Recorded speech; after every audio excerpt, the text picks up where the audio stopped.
Okay, hello, this is Reverend Barbara again. This is Chapter 7, Basic Principles of the Science of Mind, Chapter 7. This is a review. The goals of this chapter is to understand the technique and structure of a treatment, as well as the concept of omnipotence, omniscience, and omnipresence. Okay, to also understand the role of a practitioner, to work with the laws of harmony as well as the law of attraction. First of all, what is a treatment?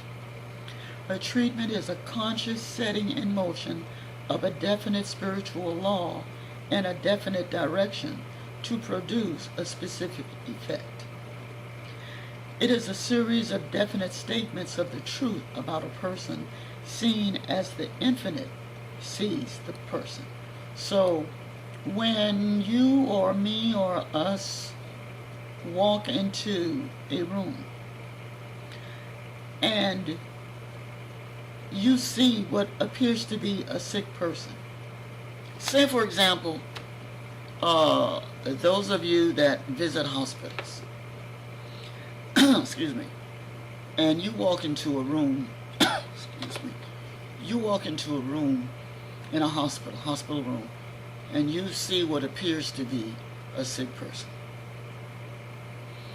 Well, according to Bailes, and Jesus, quite frankly, what Jesus did, according to the books that I've read, he always would ask, do you believe? Now, Bailes is saying, when you walk into a hospital room or you see what appears to be a sick person, you don't see a sick person. What you see is an expression. Actually, how he worded it was, what you see is an extension of God. Is what he's saying. So, God did not make us sick. If you're looking at the philosophy, you're looking at the philosophy of the 6 days of creation. Those of you that believe that philosophy, when you're looking at that philosophy, nowhere in there that I ever read, there was a sick person being made, or because everything that was made was perfect, whole and complete. Okay? The birds and the trees and the flowers and the four beasts, the beast with 4 legs, water, the dome, the abyss, all of it was healthy, whole, and complete. Then higher power God got around to making us. Adam first, then woman. And made us healthy, whole, and complete. So those of you that are working in that visit hospitals, or even if you visit someone in a hospital, you don't see that. You don't see the physical. You, in your mind, you train your mind that what you see is an extension of God, and that they are already healthy, whole, and complete. And that is where the healing comes from. The healing is in the belief that the person is healthy, whole, and complete. The belief that they are an extension of God. The belief that they are an extension and that we are all extensions of each other. The belief that the Creator created us whole and healthy and perfect. Okay? And we are to hold on to that belief if we are to expect healing. Okay? Because we are treating our consciousness. Is what we're doing. So So to say, well, the person is in the hospital and the person has tubes and whatnot all over them, that is never judged by appearances. That which is seen is temporary. That which is unseen is eternal. Okay? Okay, so we got what is a treatment. What is the purpose of a treatment? Is to keep the practitioner's own thoughts free from the patient's own belief, to be convinced of the truth about the patient. The truth is that the patient is a perfect manifestation or perfect expression or perfect appearance of the infinite.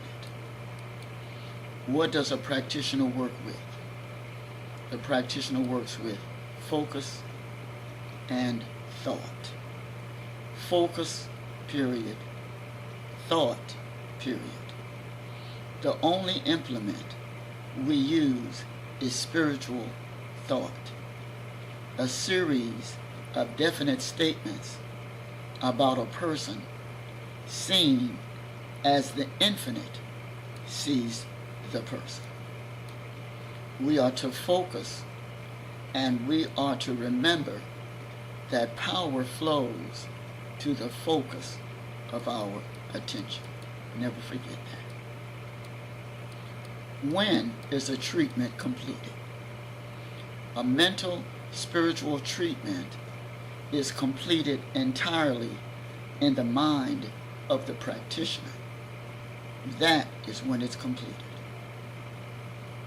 Number 4, in treating for another person, why do we use third person instead of second person? According to the book Hidden Power for Human Problems on page 159, Bailes says, when I say Bailes, I'm talking about Dr. Frederick Bailes, B-A-I-L-E-S. Bailes says, using he or she indicates, quote, my efforts to convince myself that he or she is held in the grip of a false belief. Okay? Bailes says that he's very clear about the person's wholeness. Okay?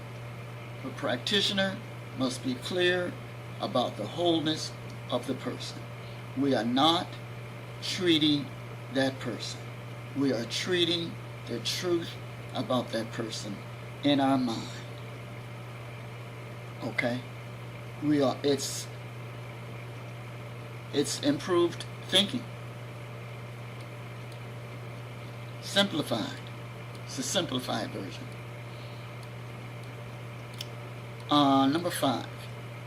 Comment of the relation between frequency of treatment and release. It is best to give treatment 2 or 3 times a day, always making sure to release the treatment to infinite mind. 6. What attitude should we take toward time and healing? Back away from the concept of time. Limitless power can and will always heal instantly, except for the mental barrier of our concept of time or some other obstruction in our human consciousness. So don't look at higher power. You see, it's confusing to me because in one philosophy of the 6 days of creation, that was a time-based philosophy. But now it says let go of the mental barrier of time. So on one hand, the book, the holy book, states a timeline, the 6-day timeline. But then Bailes is saying let go of the barrier of time. So there really is no time, because it's always in the now. When you're treating, it's always in the now. Time is a man-made concept. Just hear me out. Time is considered a man-made concept. Why? because time helps us to compartmentalize our day, our week, our month, our year. Okay? But it's always right now. Right now I'm making this video. By the time I'm done with this video, it will be the now for you. Because right now you will be watching the video in your right now moment. All right. And having that said, time can be, the concept of time can be a hindrance for a practitioner, because the practitioner may want to see instantaneous results, and that may not be the case right then. Okay? But I'm thinking that the stronger the belief in one's abilities, then the sooner one will see the results. And it is just my opinion. The stronger the confidence that the person has, that the practitioner has, then the sooner one will see the results. 7. Realize the realization method. Explain the realization method of treatment. In a treatment, the realization method is considered recognition by which we come instantly and simultaneously to realization of the following. 1. Nothingness to the condition. 2. The unchanged perfection that lies beneath the apparent surface condition. 3. The omnipotence of the power. And 4. The loyal obedience of the law of mind that responds to the thoughts. Higher power is omnipotent, is all-powerful. Okay. And we are an extension of that. I talked about the extension of it in the preceding video. And it is very loyal. Okay, higher power is loyal. Okay, and it abides by the law of mind. It abides by the law. Okay, there are many, many laws, and it cannot break a law for one person. I'll get to that in the next video. But anyway, the loyal obedience of the law of mind that responds to the thoughts. Okay, so because it's very loyal, because God is loyal, and whatever it is you're thinking, be it good, bad, or indifferent, if you're thinking it, then it will come to pass. Number 8, how does the analytical method of treatment differ from,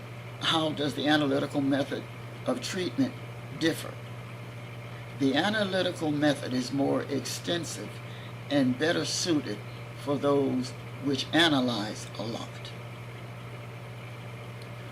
Those who ask a lot of questions, pick every aspect of a person, place, thing, or situation, pick it apart. Whereas the realization method is much simpler. It is that movement of mind by which becomes instantly and simultaneously to a realization of 1, the nothingness of a situation, 2, the unchanged perfection, 3, omnipotence of power, the allness of God, the poised, undeviating, disciplined obedience of the law of mind that responds to our thoughts. It is obedient. God is obedient. As powerful as God is, it's obedient. Because when you ask for something, you get it. Isn't that obedience? That would come under the category of obedience. It sounds like a very humbling word when you relate it to God, but when you're looking at it as an obedient servant, when you're looking at it from the perspective of mind, spirit, mind, body, then it's obedient. Number 9. How may one achieve the relaxation step in the analytical method? That's double talk. How may one achieve the relaxation step in the analytical method? Prayer is more than man's outreaching for the infinite. It is the hunger of the infinite for a more complete and perfect expression in and through us. And in one sense, it is the voice of God speaking through our lips. That is Frederick Bailes, page 6, Hidden Power for Human Problems. Number 10, explain the recognition step, including its tremendous significance in healing. We must be assured that mind, capital M, that mind is willing to create the health form because it is the servant of the Spirit and we are Spirit. There must be assurance of the absolute obedience of the law of mind, the word of Spirit. And just so I could say that I've asked, how long must a practitioner work within him or herself to rise above all doubt? He or she must reason within themselves until the words they are speaking are backed up by inward conviction, inner assurance. Only confident words are spoken in prayer. This may take 10 seconds or 30 minutes. Quotation, page 170, Hidden Power for Human Problems, Dr. Frederick Bailes. And this is the end of chapter 7. I will return with chapter 8.